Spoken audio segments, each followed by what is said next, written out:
Débat de France 24. Le chômage a atteint en France un sommet dramatique, puisque 3 200 000 personnes sont sans emploi. La faute à qui ou à quoi? À une conjoncture générale défavorable? Certes, mais d'autres pays s'en sortent mieux. La faute au pouvoir socialiste en place, qui s'était aventuré un peu vite à promettre une baisse du chômage avant la fin de l'année 2013? Nous ne sommes qu'à la moitié de 2013, mais la promesse paraît avoir peu de chances d'aboutir. Focalisant sur sa personne les récriminations, le président français, François Hollande, est accusé par la droite d'entraver les possibilités de reprise économique, par la gauche de ne pas créer les conditions d'une croissance qui fait tant défaut aux pauvres, aux chômeurs et au pays tout entier. Le climat social est donc morose, mais l'explosion générale n'a pas encore eu lieu. C'est par cette question que nous allons commencer avec nos invités à débattre. Nos invités que je vous présente avec à ma droite Charles Beigbeder, qui est membre du conseil exécutif du MEDEF, le syndicat patronal, et qui est également secrétaire national de l'UMP, le premier parti de l'opposition. À ma gauche, Ali Kaya, qui est secrétaire général de la CGT Renault-Flin. Bonjour. À nouveau à ma droite, Yvan Rioufol, éditorialiste au quotidien Le Figaro, auteur du Crépuscule du socialisme. Et puis à ma gauche, à nouveau, Philippe Moreau-Chevrolet, chroniqueur. Bonsoir, chroniqueur pour le Nouvel Observateur. Alors, je disais à l'instant, il y a eu des lignes de front, il y a eu des lignes de lutte comme PSA, comme Goodyear, comme Arbital, à Florange, mais pas de ligne nationale. Ali Kaya, comment vous l'expliquez cette sorte d'attentisme syndical? Écoutez, d'abord, vous venez de le dire, il n'y a pas d'attentisme. Les gens se battent comme ils peuvent un peu dans toutes les entreprises. Il y a eu ce qui s'est passé chez Renault récemment. Donc voilà, on est dans une situation où nous subissons des attaques tous les jours.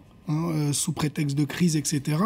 Donc, face à ça, évidemment, il faudrait une prise de conscience collective parce qu'effectivement, il y a un problème à l'échelle du pays. Et il n'y a pas cette prise de conscience collective. La prise de conscience, elle est en train d'avoir lieu. Ça, c'est pas automatique, ça se passe pas tout de suite. Mais moi, je sais que dans mon entreprise, dans mon milieu, etc., de plus en plus de gens prennent conscience qu'il va falloir s'y mettre tous parce qu'on a face à nous un patronat qui est d'une rapacité jamais vue. On est, par exemple, je peux vous parler de mon entreprise que je connais bien, Renault. Eh bien, c'est une entreprise qui est très grande, très forte. Elle a beaucoup d'argent dans ses coffres. Eh bien, malgré tout, c'est une entreprise qui est en train de nous saigner à blanc, littéralement. Parce que c'est une entreprise, par exemple, qui vient de décider de supprimer 8000 emplois à l'échelle du pays suite à son accord. Eh bien, 8000 emplois, c'est 8000 chômeurs supplémentaires. C'est de plus en plus insupportable. Et ce, d'autant plus que, encore une fois, Renault, pour vous donner un chiffre, Renault a dans ses coffres 13 milliards d'euros de réserves. C'est plus que le budget d'un État comme le Cambodge ou l'Islande. Vous vous rendez compte? Eh bien, un groupe comme celui-là, malgré tout, continue à supprimer des emplois, à baisser les salaires, à augmenter le temps de travail, etc.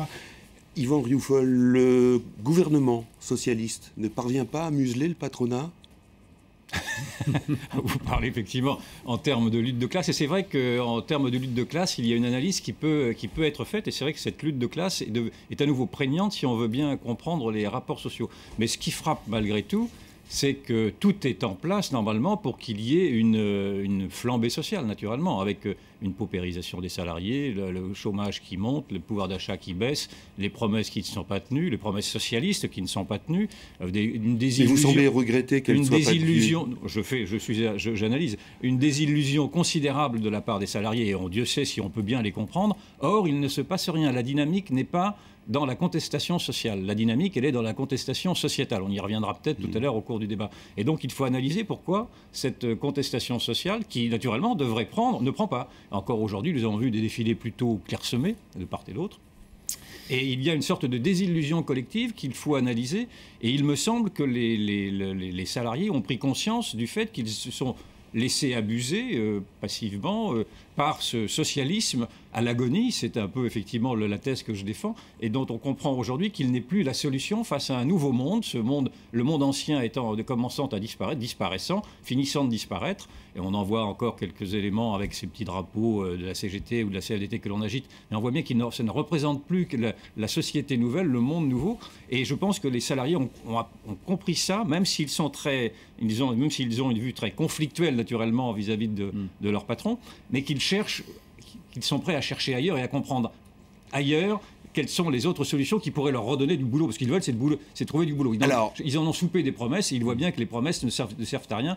Et je trouve que d'ailleurs, la figure la plus significative a été le délégué CFDT, Édouard Martin, qui est le premier à parler de trahison lorsque le Premier ministre a annoncé qu'il ne pourrait pas assumer ses promesses. Alors justement, de ce point de vue-là, je voudrais vous poser la question à tous. Cet accord, ce fameux accord du 11 janvier entre patronat et syndicats, que la CGT et FO n'ont pas signé, on a dit un peu partout qu'il était historique. En quoi est-il historique? C'était vraiment une question de profane que je vous pose. Charles Becbédé. Écoutez, c'est un accord en effet qui est historique, même s'il ne faut pas non plus trop en faire. C'est un premier pas vers la flex-sécurité. Voilà. Donc il y a un certain nombre de blocages qui empêchaient on ne dit pas les mots, mais aux grandes entreprises et même aux PME de pouvoir adapter l'offre à la demande de façon avec des règles pérennes dans le temps, stables. Et donc ces blocages sont corrigés par la loi. Et il y a aussi quelque chose qui est intéressant dont on a peu parlé, c'est que pour les toutes petites entreprises et les PME, tout sera fait pour essayer de favoriser les conciliations lorsqu'il faut mettre fin à un contrat, malheureusement. C'est la dernière des solutions auxquelles on souhaite arriver, évidemment.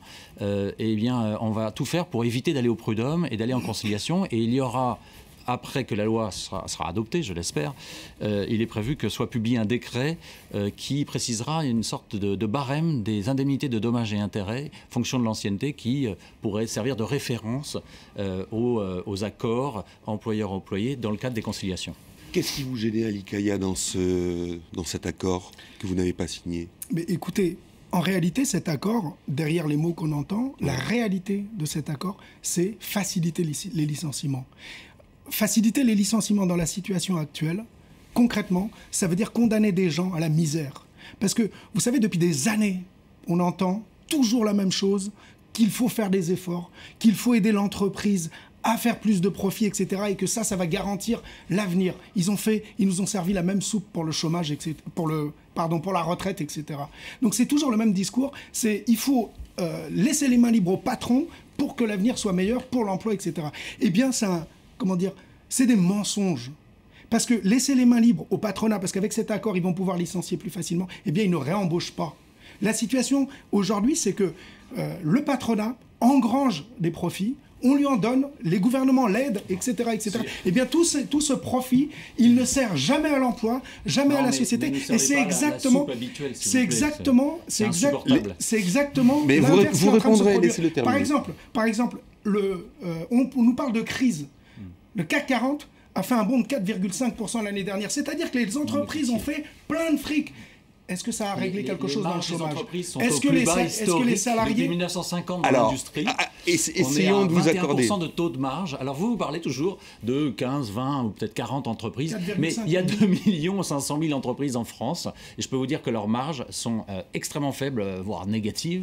Elles sont exemptes. La situation de trésorerie des PME en France est au plus bas. Les familles Peugeot, les Carlos Ghosn, etc., c'est des gens qui en ont plein les poches. S'ajoutent aux faillites. Mais oui, vous parlez toujours des mêmes 20 patrons et 20 entreprises. Mais monsieur, il n'y a pas de faillite, regardez. Les créations d'entreprises et les créations d'emplois ne sont pas dans ces entreprises. Continental, PSA, Renault, quelle faillite, monsieur? Il n'y a pas de faillite, tout ça c'est des mensonges, c'est des prétextes pour nous faire les poches. Il n'y a aucune faillite au jour d'aujourd'hui dans ce pays. Alors, moi je n'en connais pas dans ce pays. Philippe Chevrolet, s'il vous plaît.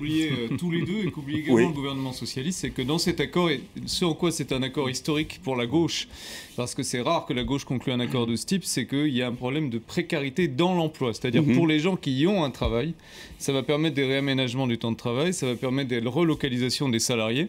Et ça, concrètement, ça va changer le quotidien de millions de gens en France, dans le sens d'une plus grande précarité. Et ça, c'est malheureusement quelque chose que personne ne prend en compte dans le débat actuel et qui explique une partie de la lassitude ou de l'absence de croyance dans l'action politique. C'est que concrètement, il y a des millions de gens qui ont un travail, mais qui ne peuvent pas l'exercer d'une manière digne, parce qu'il y a un problème de précarité. Et ça, c'est pris en compte dans aucun discours officiel. Et ces millions de gens, après, se retrouvent aussi bien à droite qu'à gauche, d'ailleurs, en train de manifester. Parce que moi, ce qui m'a surpris dans le climat social, c'est qu'on ait des manifestations de droite d'une ampleur sans précédent. Alors, ça n'a pas été vrai aujourd'hui, mais ça a été vrai pendant le mariage pour tous. Moi, je suis étonné que la droite descende dans la rue d'une manière aussi massive, alors que sur des questions sociétales qui n'ont rien à voir avec la crise, mais on sait que c'est alimenté par la crise. Et sur le fond de tout ça, il y a une absence de croyance dans le politique qui est vraie à droite comme à gauche. Et moi, je suis choqué du fait, je retiens le fait que le slogan de la CFDT de Florange et le slogan de la Manif pour tous, c'est le même, c'est « on ne lâche rien ». Il y a une sorte de climat global. Justement, Yvan Rioufol, vous faisiez allusion à cette crise sociétale.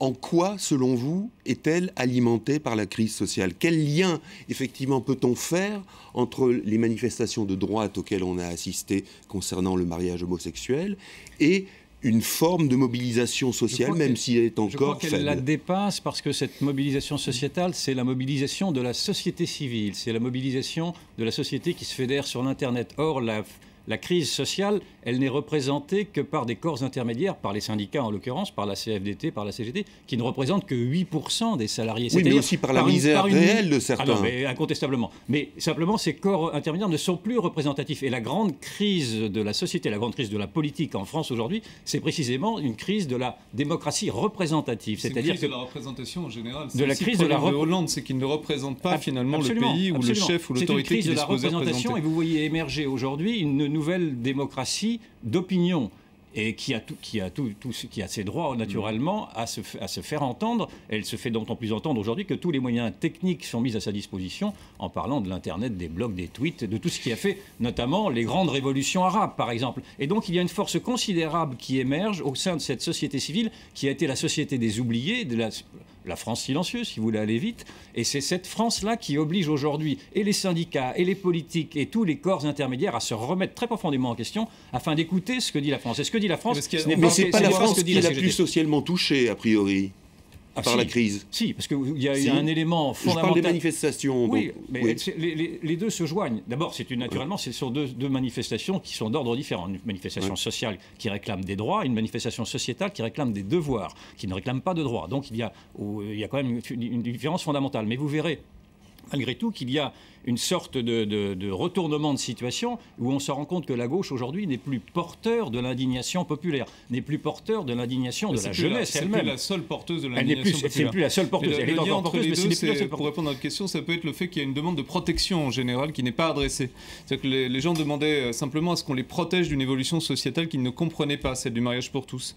Moi, personnellement, je suis pour le mariage pour tous, mais j'ai pas non plus un besoin de protection intense. Alors que dans une grande partie de la population, il y a un besoin de protection contre des changements qui ne sont plus vraiment maîtrisés, la globalisation en général. Il y a l'importation de ce qui est perçu comme des modèles culturels étrangers et qui fait qu'on va avoir un rejet de principe par rapport à des choses qui apparaissent comme nouvelles, dérangeantes, un peu trop rapides aussi peut-être pour une certaine partie du corps social. La gauche ne protège plus. C'est ça le problème. Moi, ce que je fais comme constat de la situation aujourd'hui, c'est qu'effectivement, on ne peut pas déléguer, on ne peut pas compter sur aucun politicien pour réellement changer les choses. Parce qu'en réalité, vous avez parlé de lutte de classe. En réalité, il y a un problème de classe sociale. Et je pense que tant que l'ensemble des travailleurs, des salariés qui subissent les attaques du patronat ne s'y mettent pas eux-mêmes, comme dans le passé ça s'est fait, c'est-à-dire qu'ils ne se lèvent pas et décident pas d'une lutte d'ensemble, mais en y allant eux-mêmes, c'est ça qui pourra faire changer les choses, et pas un sauveur comme Hollande, évidemment, nous le savions, etc.